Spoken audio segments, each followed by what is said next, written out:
Alrighty, everybody, Mesomat back here with another forecast for you guys. Appreciate you for watching this video. It is June 22nd, 2024. We will be doing some live severe weather coverage once again this afternoon, probably around 2 or 3 o'clock Central Time, so be looking out for a live stream, guys.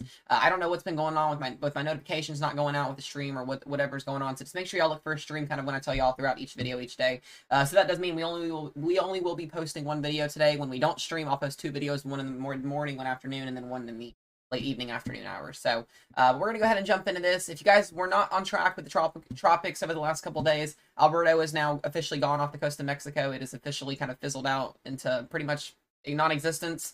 We are watching a tropical wave potential down here still off the coast of Mexico again. This has a 50-50 shot at being our next tropical system of Beryl. This does not look to be bringing any impacts as of right now, other than some rain showers to South Texas and a lot of heavy rainfall and wind to Mexico, as Alberto did. So kind of seeing the same similarities there with that setup.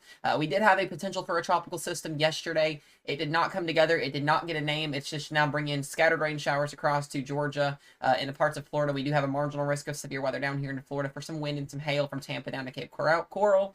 So be mindful of that if you're out driving this afternoon.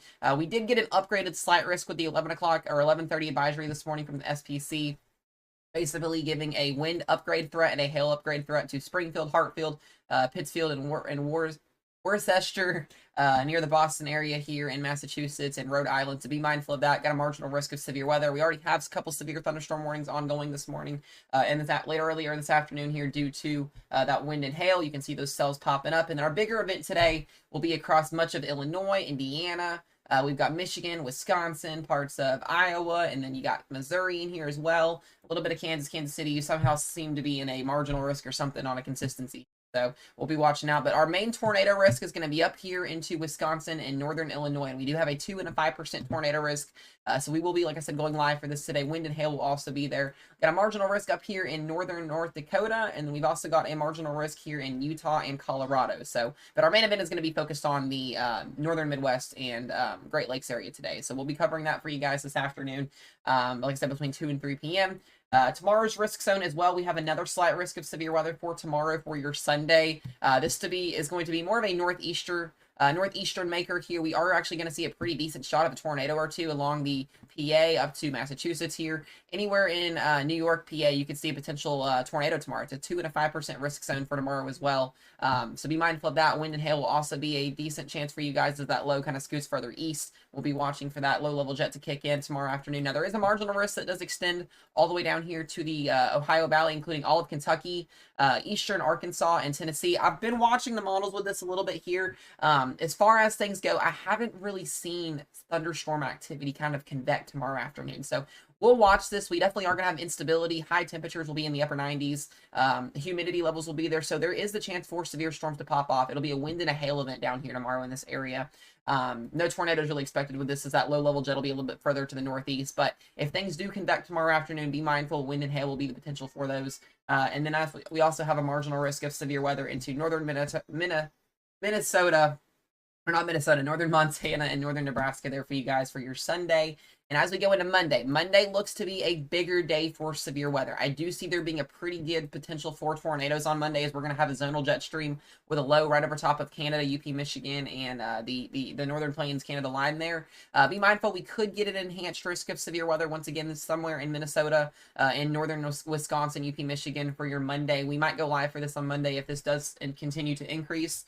We are also watching for a bigger severe weather event to unfold on Tuesday and Wednesday across the Midwest and Ohio Valley. So we'll keep you guys updated on that as well. We'll talk about that here in just a minute with the model runs. But there's no Storm Prediction Center outline yet for that. But there is the potential, I think, for a more significant round of severe weather for those areas on your Tuesday, Wednesday forecast. This instability will be driving with those temperatures being in the 90s. And like I said, those dew points being in the 70s will definitely be able to convect some supercell potential and some thunderstorms. So let's go ahead and let's talk about what we're going to be looking at for kind of our potential today for what is the radar going to look like. We'll start over here in the northeast corridor today, where we do have, like I said, that chance for severe weather. It's going to be wind and hail once again.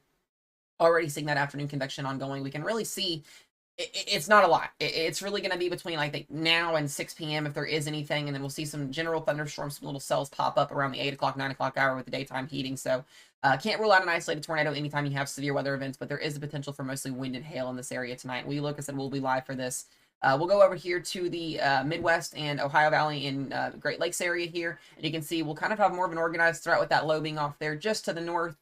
You can see more of a line develops. Anything that's kind of broken up and supercellular will have a chance for a couple tornadoes. I think the Rockford area, Chicago, here in the Milwaukee, Madison, y'all need to be really watching out for a potential spin-up tornado or two. Damaging winds up to 60, 65 miles an hour and some large hail. And then we'll be watching the scoot its way east tonight. So we will definitely, like I said, be live for this today. So be mindful of that. Tornado potential. Let's go look at our tornado significant parameters here.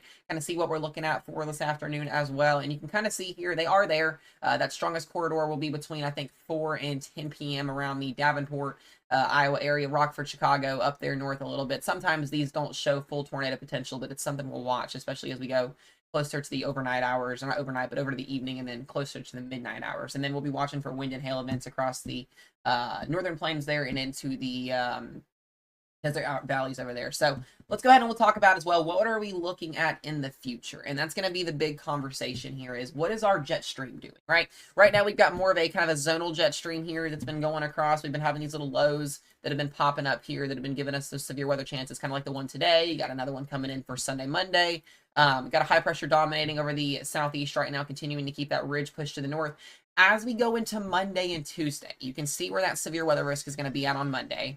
You can see that zonal jet stream now going more towards like a meridial jet stream here. You got a low up here into Canada that'll be bringing in that jet stream for that severe weather setup on Monday. And I do think Monday will be a pretty big day across Minnesota with that jet streak right around 60 to 75 knots. And then as we go into Tuesday, Wednesday, this is going to be the big conversation. I think our more organized severe weather threat for the week potentially. High ridge developing. Our ridge is now breaking down in the southeast. We're still going to see temperatures in the 80s and 90s, but it's going to be more of that disgustingly hot pattern that we're going to start to see setting up in the Four Corners over there in Arizona, Utah, Colorado, New Mexico area. That's typical for this time of the year. But what we're going to see change is going to be that jet stream that now starts to take on that northwesterly to southeasterly flow. And what that does is it typically sets up most of the time severe weather events for the Midwest, Ohio Valley, Great Lakes, and the Northeast. This is very, very much common for July. It happened a lot last year. I can't remember the countless days of severe weather that we covered in that time frame of last year. And you can kind of see as we go to that last weekend of June, another low comes in. We could get a more organized severe weather threat next weekend. And then as we go into that first and second week of July, this is still a long ways out, but just kind of seeing that jet stream go zonal to meridial. And then, this would be a pretty significant event for severe weather across the Ohio Valley with those lows tracking down from Canada into the Ohio Valley, Northeast, and then setting up that ridge in the west. So this is something, like I said, we're going to watch pretty closely as far as, severe weather setups go down the road with things. Do I see a tornado outbreak or anything happening anytime soon? No, I don't. Tropics also going to be something we watch as well. I don't see anything major with the tropics as of right now. That can always change other than our storm in Mexico. But kind of going down the road here as we go into Monday and Tuesday, I do want to watch, like I said, the Ohio Valley, Midwest, and maybe into the Southeast for some type of severe weather setup on Tuesday and Wednesday. That's still kind of a ways out to see what's going to happen. And then as we go into the Friday, Saturday timeframe, we get another low that pops up over Minnesota, Wisconsin, and then a cold front trailing down with that could bring some severe weather into the following week. So we got a lot to watch, guys, as far as the potential for significant severe weather goes for just your typical pattern for July. As we get closer to the 4th, I'll be giving my forecast out for that for you guys here soon. But I will see you guys all on the live stream today. Make sure y'all have notifications turned on if they work. Have a live stream. If y'all want to start setting timers, when I tell y'all we're going to go live at certain times, we'll be live between 2 and 3 p.m. Central Time this afternoon for severe weather coverage for you guys up there into the northern plains. But other than that, guys, stay safe, be weather aware, and I will talk to you guys all later.